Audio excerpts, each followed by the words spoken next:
أعوذ بالله من الشيطان الرجيم وإذ واعدنا موسى 40 ليلة ثم اتخذتم العجل من بعده وأنتم ظالمون ثم عفونا عنكم من بعد ذلك لعلكم تشكرون رب اشرح لي صدري ويسر لي أمري واحلل عقدة من لساني يفقه قولي فالحمد لله والصلاة والسلام على رسول الله وعلى آله وصحبه أجمعين ثم أما بعد. Once again everyone, assalamu alaikum wa rahmatullahi wa barakatuh. Today what I'd like to talk to you guys about is a very important conceptual problem. It's a problem of thinking about ourselves, thinking about Muslim identity. And what I want to present to you first is basically a kind of a riddle. The Prophet ﷺ moves to Medina, and of course in Medina he directly encounters the Jewish community, among also the Christian community. And in Surah Al-Baqarah, Allah decides to address the Jewish community that lives in Medina directly. Ya Bani Israel. He decides to talk to them directly.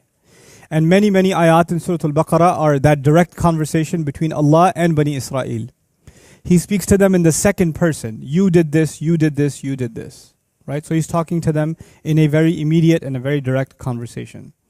And the ayah that I want to use as a base to talk about the nature of that conversation, Allah says, وَإِذْ وَعَدْنَا مُوسَى 40 لَيْلَةً. When we promised Musa, and we took a promise from Musa to be with us for 40 nights. Allah had taken an agreement with Musa to come to him for 40 nights. And when he was gone for 40 nights, ثُمَّ اتَّخَذْتُمُ الْعِجْلَ مِنْ بَعْدِهِ. Then you people took up the calf to worship even after, just right after he left. So as soon as he left, you people started worshiping the calf. Now the words that are important here that present the curiosity is the words ittakhadhtum. All of you started worshiping the calf. The Quran is talking to the Jews living in Medina, yes? Who worshipped the calf? Who worshipped the cow?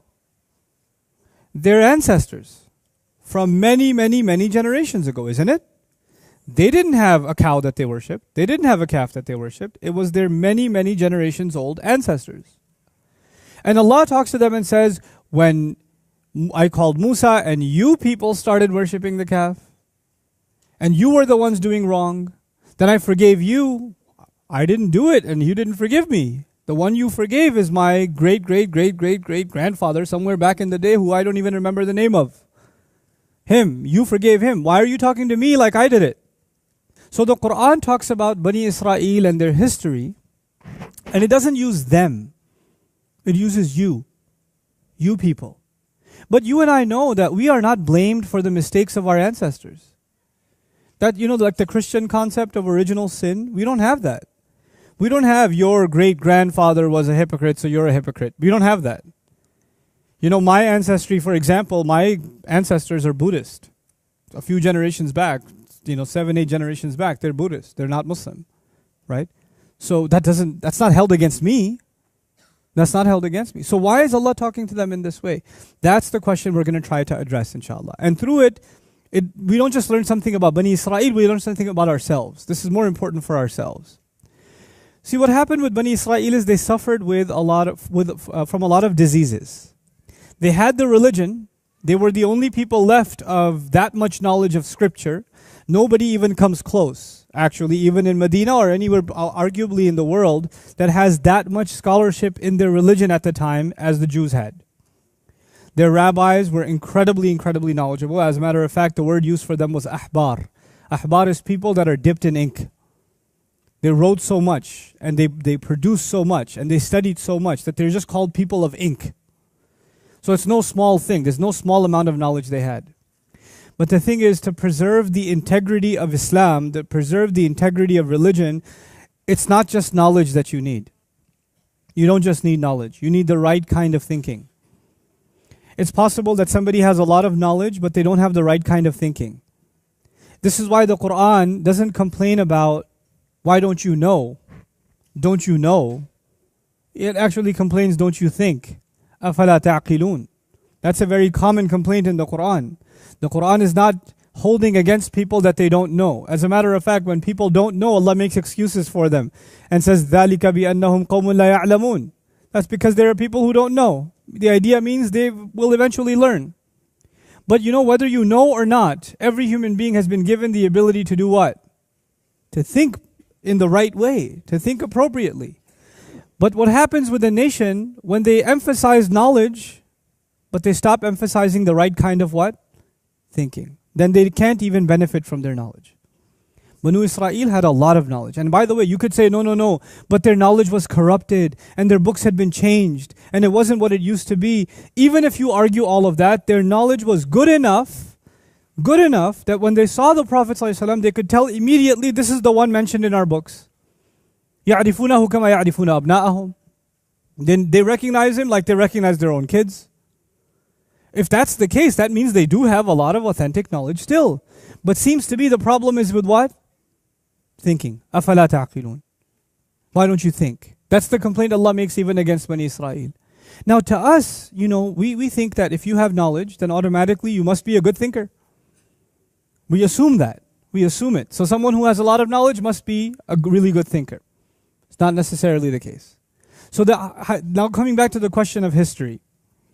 You see, when you think that you are superior, maybe you think you're superior because you have more knowledge. Maybe you think you're superior because you have a better family background.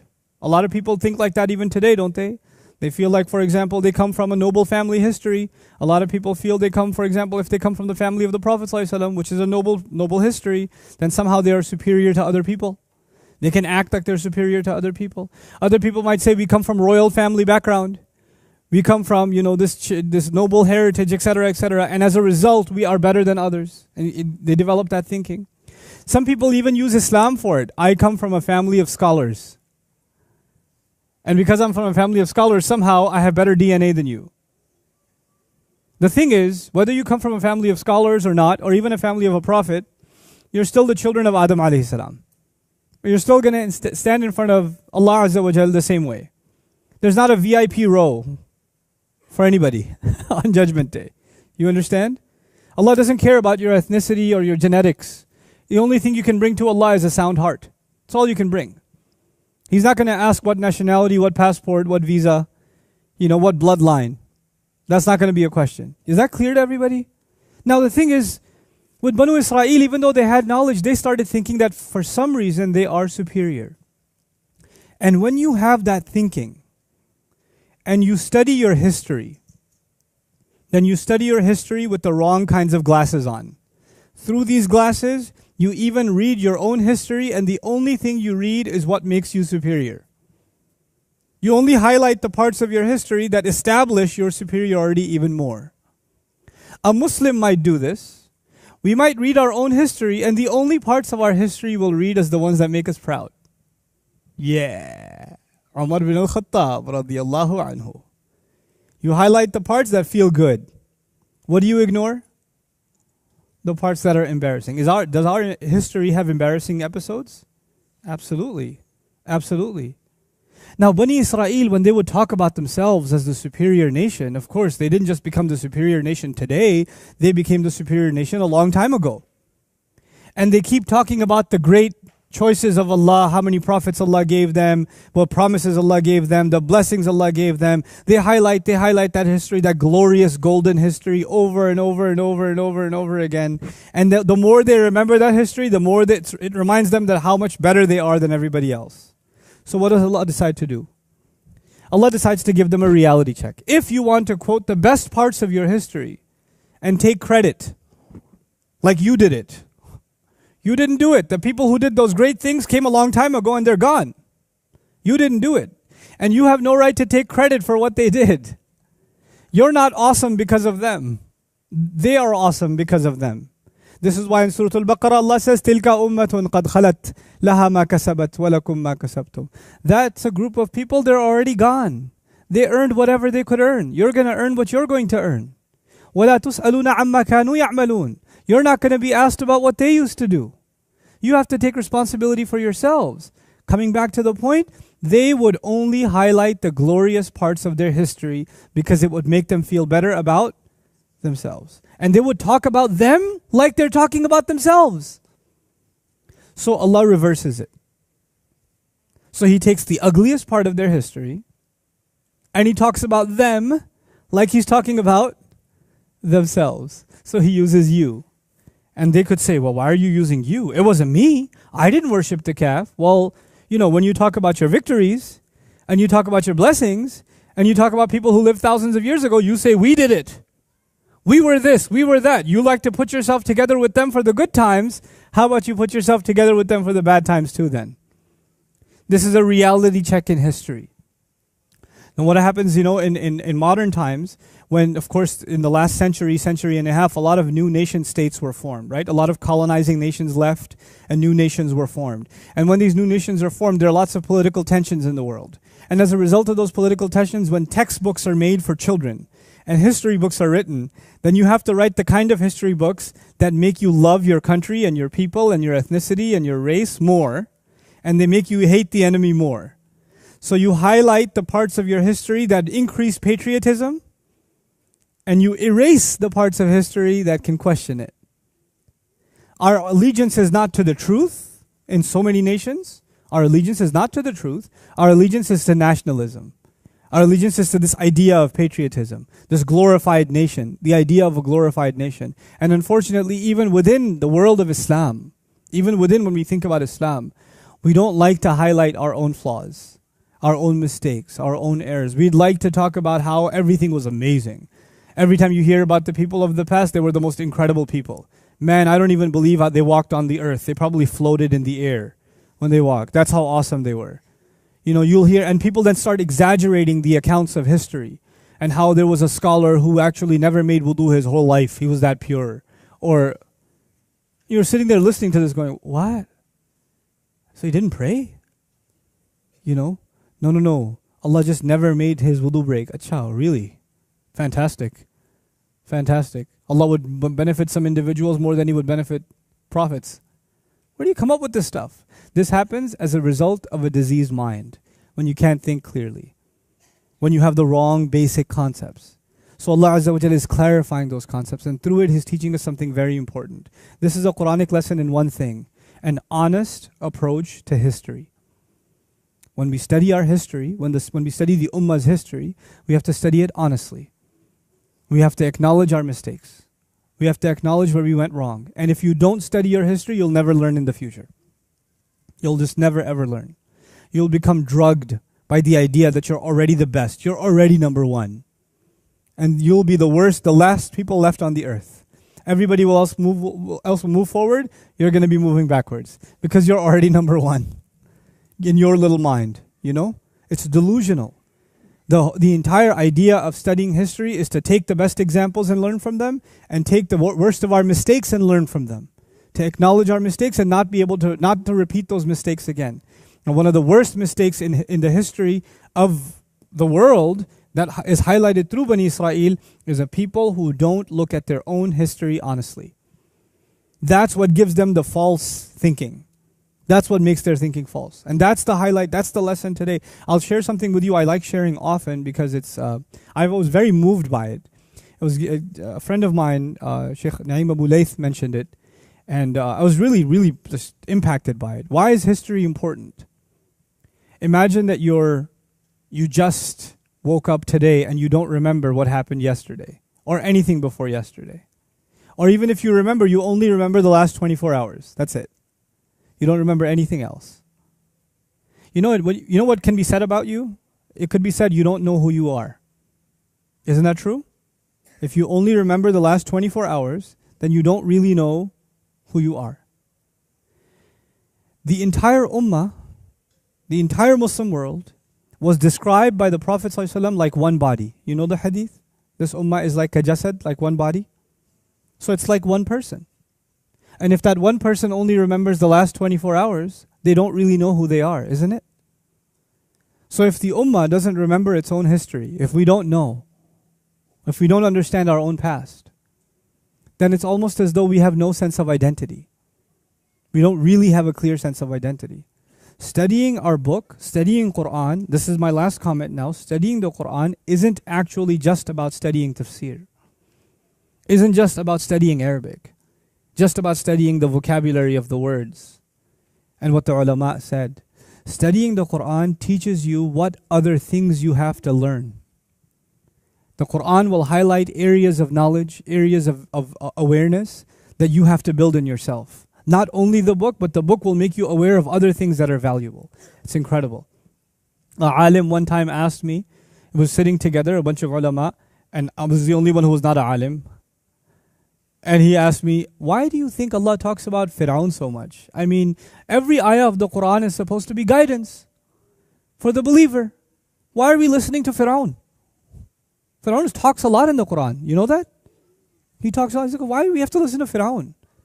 You know? And everything he did and how he walked and how he talked. And I was like, listen, you have to understand the genius of evil politicians. You have to. If you're going to live in this world, you have to understand politics and you have to understand the best of it. And Fir'aun was a genius evil politician. And you have to study how he operated.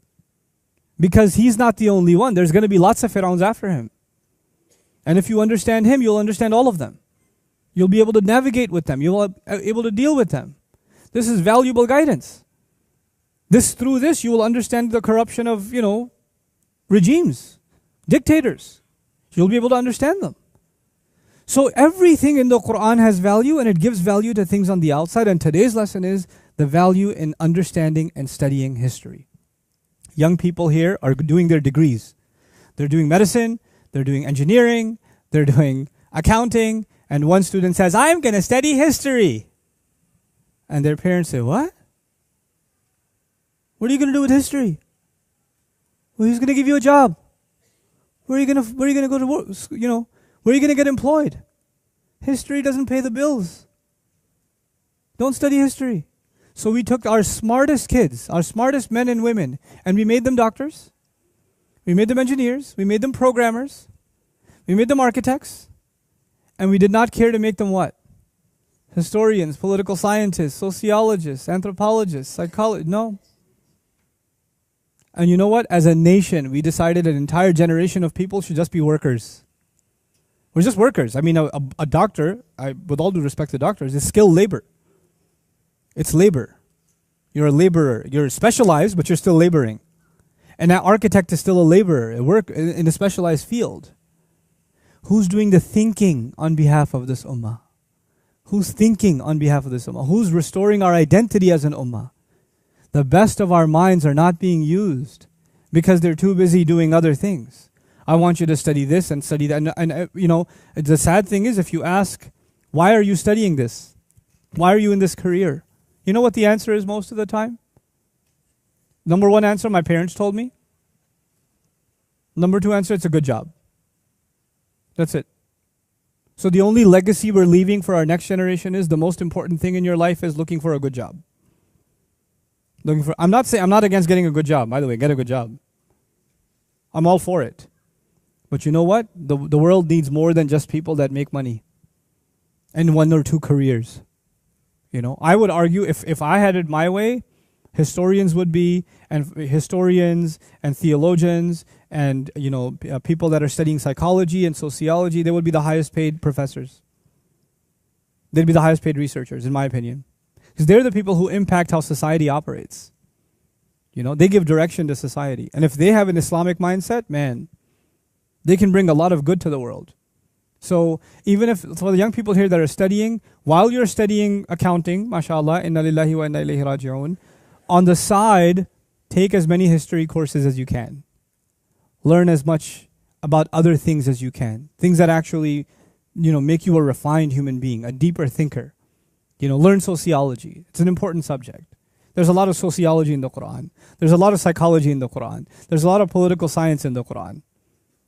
And somebody says, no, but I want to be a doctor because there's embryology in the Quran. In like one or two ayat, there's some reference to it, but it's not at the heart of it. At the heart of it is human engagement, So these humanities, they are important and we have to restore them from the Islamic perspective. This is a critical thing. And of course, history is at the center of that. With that reminder, I conclude, inshallah ta'ala. Barakallahu li wa lakum. Wassalamu alaikum wa rahmatullahi wa barakatuh. Thanks for watching, guys. I hope you benefited. I'd like to encourage you to actually embark on a comprehensive journey into the Quran. I've done a video translation and explanation of the entire Quran. It's called Quran Cover to Cover. I'd like you to check it on Al-Bayyinah TV. Just do a little bit of it every day, and before you know it, you'll have gone through the entire Quran in translation with me. Hope you can take part. Assalamu alaikum wa rahmatullah.